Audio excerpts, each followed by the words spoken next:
Howdy, everybody. It's been another week. I've got another video and some updates on the things we talked about last week. Okay, so from last week, the biggest thing I saw where I was like, man, I need to fix this. I need to figure something out was actually in like goal setting and planning because I felt like I was doing ththings, but I didn't know if those things were necessarily helping me pursue my bigger picture goals. And so this, what you're looking at right now, is my mind vomit of like a day and a half of just trying to figure out what those goals were, how I could break them down. You can see right here, these are kind of my goals. They might change because you'll see later on my schedule is super tight. So I might need to make them a little bit easier to accomplish or less time consuming. But for story writing, I really want to work on character depth, drawing. I really suck at human anatomy, and like the only time I can ever progress past it is if I just trace a pose, which is not very good when I'm trying to make my own unique stuff. And then animating, timing and consistency, those things I mentioned last week with that animation of like the zombie head falling, that's what I need to work on there. However, to do any of those three things well, I need a considerable amount of time and effort just towards one of them. So trying to do three of them at the same time is pretty daunting. So I realized I definitely need to have a schedule. You can see over here, I realized about at the very beginning that I was not going to be able to draw this very well. So I went over to Google Docs and just made an Excel spreadsheet of it or a Google Sheets of it. And on days I work, I have very little time, if any. I did just make this, and so it may change a little bit as I actually go out and like start trying to live it and like actually see how much time I have throughout a day. But the right now it's kind of a bummer, but also kind of a pretty cool opportunity or blessing, just because like I am in a bit of a slow season work-wise, and that'll last maybe a week or two. And so Monday, Wednesday, and Friday. I might not work. And so if I do that, I just gain 8 hours a day to be able to work on my stuff, which that is really comforting because all of a sudden I have time. Because trying to find time was like impossible. And so with that in mind, so that's the new schedule. I still do need to figure out a better balance of how to pursue them. But hopefully each week I'll have a new drawing to help me with human anatomy. Writing wise, I'm hoping to have characters more fleshed out, and hopefully next week I'll have drawn those characters. Let me actually show you guys something else real quick. Let me try and learn how to navigate this. So, the horror thing I want to do, I'm just right now calling it Beyond the Lighthouse. It'll be in like this little coastal town. If you guys have ever watched Scooby-Doo Mystery Incorporated, just imagine that town. But this is something I learned in a creative writing class I took one semester at college. And so there's the big five personality traits, openness, conscientious, con the C1, extroversion, agreeableness, or neuroticism, which is just like how emotionally stable you are.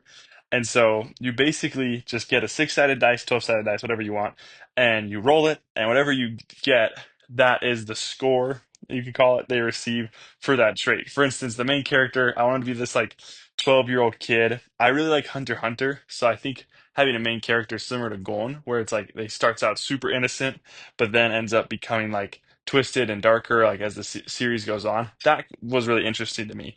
So our main character is 12, and the way I do it, this isn't like canon or anything or like a law, but like the higher the number, the stronger that trait is present in them, whereas lower, it just means that they have less of that trait. So, for instance, for openness, my kid is pretty actually like open to trying new experiences. He wants to go try out some things.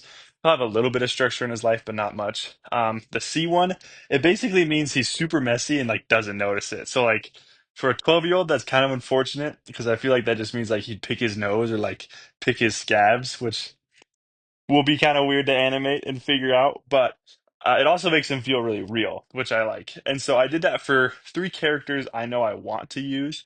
So it's the boy, his older sister, who's going to be the one taking care of him. This idea may change, but currently, as it stands, the sister is taking care of her younger brother because the parents died in a car accident or something like that.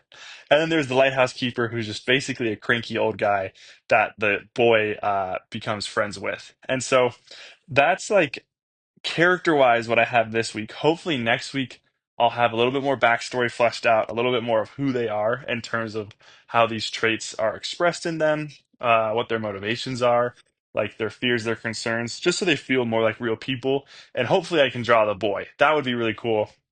I think he's going to be really fun. I'm pretty excited about him. I think since his life has been so tragic, he'll live in his head a lot, and because of that, I just picture him with like the old like steampunk pilot goggles, like the old guy wears or his wife wears from Up, and then like a yellow cape or something, and he just runs around all day doing whatever. And so that's what I did writing wise. Animating, I didn't do anything new this week because I spent a lot of time just planning and then drawing. And so this is the reference I used. I thought it was fun because I thought like the bright pink shoes were cool. I liked that it was at this like weird perspective that like isn't normally used. I did, however, these are my layers over here. Totally, totally get what do you call it? The proportions wrong. So if you can see, I'll just flip it back on. Like she needs to be a lot wider and more angled, and the shoe's a lot bigger.